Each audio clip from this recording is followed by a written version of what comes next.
네, 주님께서 주시는 영원한 평강으로 심령이 가득하시기 바라겠습니다. 오늘 말씀은 에베소서 3장 14절에서 17절 말씀입니다. 이러므로 내가 하늘과 땅에 있는 각 족속에게 이름을 주신 아버지 앞에 무릎을 꿇고 비노니 그의 영광의 풍성함을 따라 그의 성령으로 말미암아 너희 속사람을 능력으로 강건하게 하시오며 믿음으로 말미암아 그리스도께서 너희 마음에 계시게 하시옵고 너희가 사랑 가운데서 뿌리가 박히고 터가 굳어져서. 아멘. 오늘 말씀 14절 15절을 다시 읽겠습니다. 이러므로 내가 하늘과 땅에 있는 각 족속에게 이름을 주신 아버지 앞에 무릎을 꿇고 비노니. 지금 사도 바울이 무릎을 꿇고 하나님께 기도하고 있다고 말씀하고 있습니다.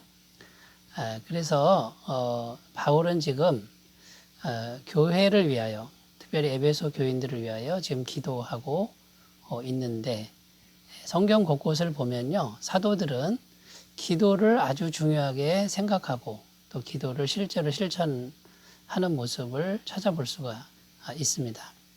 사도행전 1장 14절 말씀에도 이렇게 기록하죠. 여자들과 예수의 어머니 마리아와 예수의 아우들과 더불어 마음을 같이하여 오로지 기도에 힘쓰더라. 예수님께서 승천하실 때 말씀하셨습니다. 예루살렘을 떠나지 말고 성령이 임할 때까지 이 성에 유하라. 이렇게 말씀하셨을 때 예수님의 어머니와 동생들과 제자들은요, 마가의 다락방에 모여서 오로지 기도에 힘썼다. 이렇게 증언하고요. 그리고 그 기도하는 자리에 성령이 임하셔서 성령 충만함을 받았다라고 증거하고 있습니다. 그래서 기도를 굉장히 중요시 여겼고 또 기도를 실제로 많이 한 것을 볼 수 있습니다. 사도행전 6장 4절에도 이렇게 기록하죠. 우리는 오로지 기도하는 일과 말씀 사역에 힘쓰리라.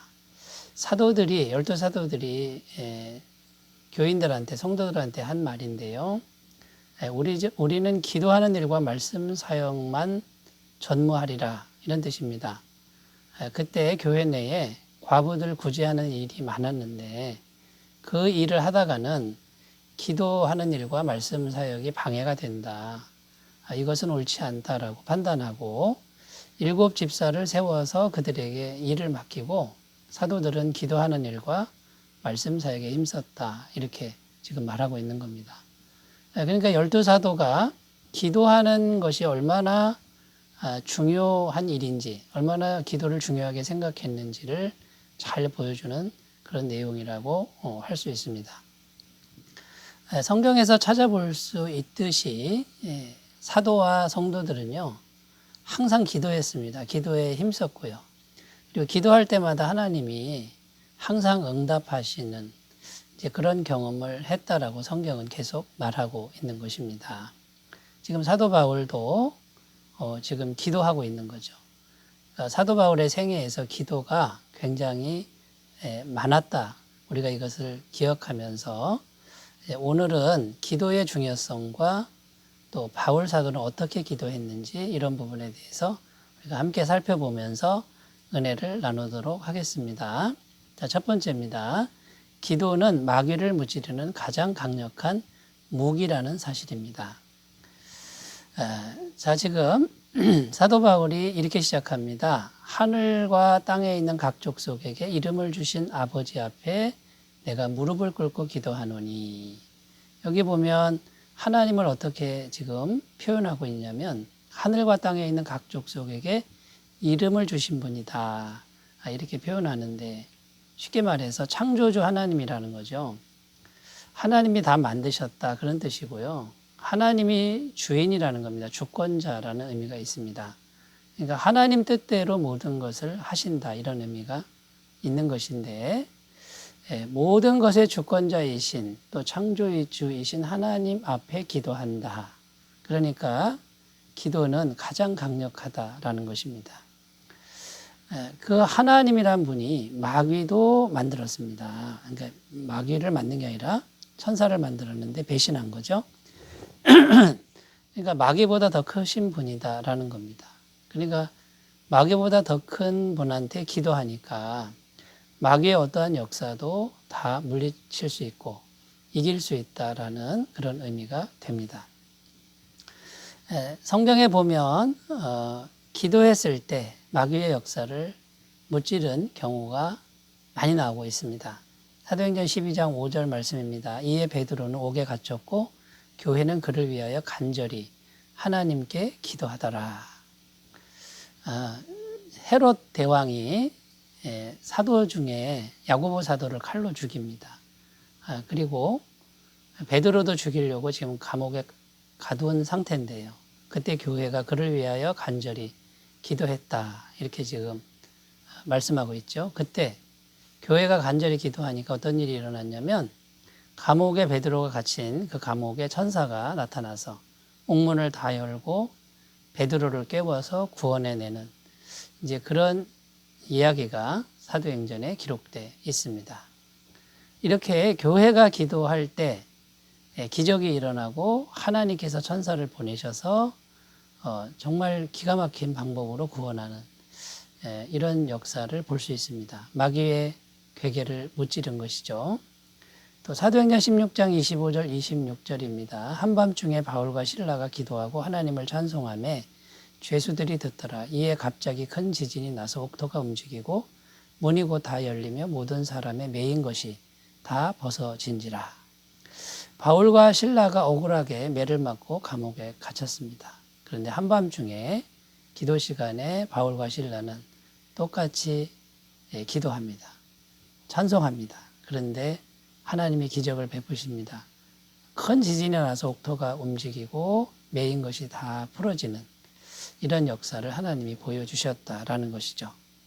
여러분, 기도는 이렇게 강력한 힘이 있다라는 거죠. 성경은 이것을 말씀하고 있습니다. 그럼 우리가 어떻게 해야 될까요? 기도에 힘써야 되겠죠.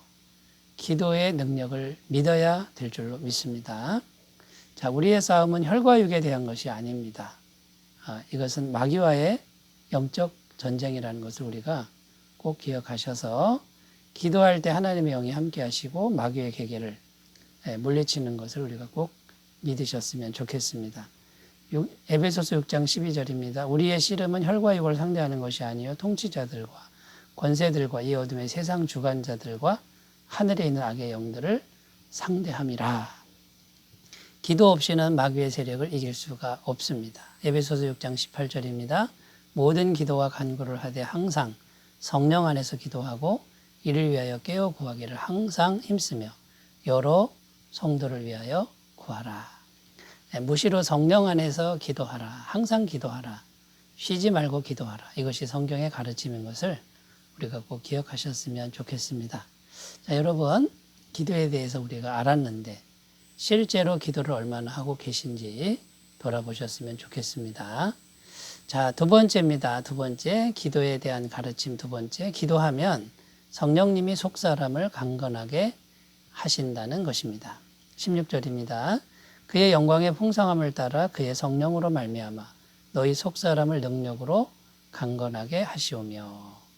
자, 기도하면 속사람이 강건해지는데 기도하면 성령께서 우리 속에 찾아오십니다. 찾아오셔서 성령께서 기도하는 사람의 속사람을 강건케 하신다라는 것입니다. 로마서 8장 26절입니다. 이와 같이 성령도 우리 연약함을 도우시나니 우리는 마땅히 기도할 바를 알지 못하나 오직 성령이 말할 수 없는 탄식으로 우리를 위하여 친히 간구하시느니라. 자, 기도하면 우리가 기도를 잘 못해도 성령께서 우리 안에서 말할 수 없는 탄식으로 간구하신다, 기도하신다, 성령님이 기도하신다라는 겁니다. 우리가 기도하려고 해야 성령님도 같이 기도하시는 거죠. 그러면 기도하면 할수록 속사람이 성령으로 강건해진다라는 것입니다. 자, 예수님도 겟세마네 동산에서 땀방울이 핏방울이 되도록 기도하셨죠.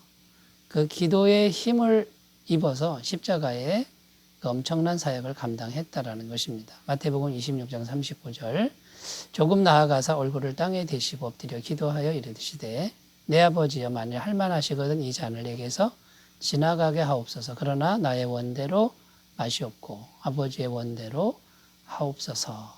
이렇게 3번이나 간절히 기도하고 십자가의 길을 가시는데 그 모진 그 십자가의 고난을 이기셨다라는 것입니다. 여러분, 외적인 건강 참 중요합니다.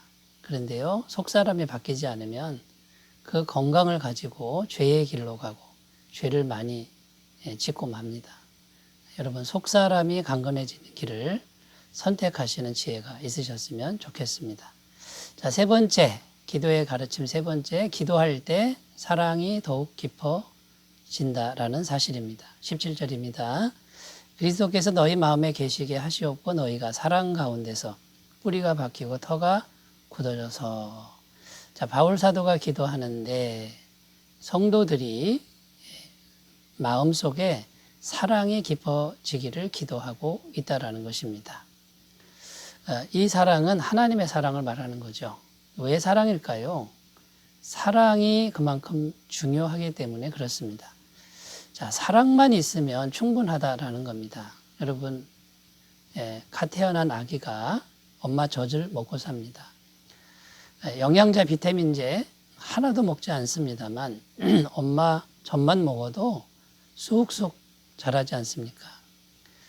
그 엄마의 사랑이 거기에 다 담겨 있다라는 것이죠. 하나님의 사랑만 먹으면 충분한 신앙의 영양이 공급된다라는 그런 의미가 있고요. 또 사랑만 있으면 모든 고난도 다 이겨냅니다. 어머니가 아기를 키울 때 한번 생각해 보십시오. 아이가 정말 손이 많이 갑니다. 엄마는 잠도 못 자고 걸핏하면 오물을 치워야 됩니다. 그런데 사랑하는 어머니는 싫다 하지 않습니다. 그 모든 것을 기쁨으로 다 치우는 것이죠.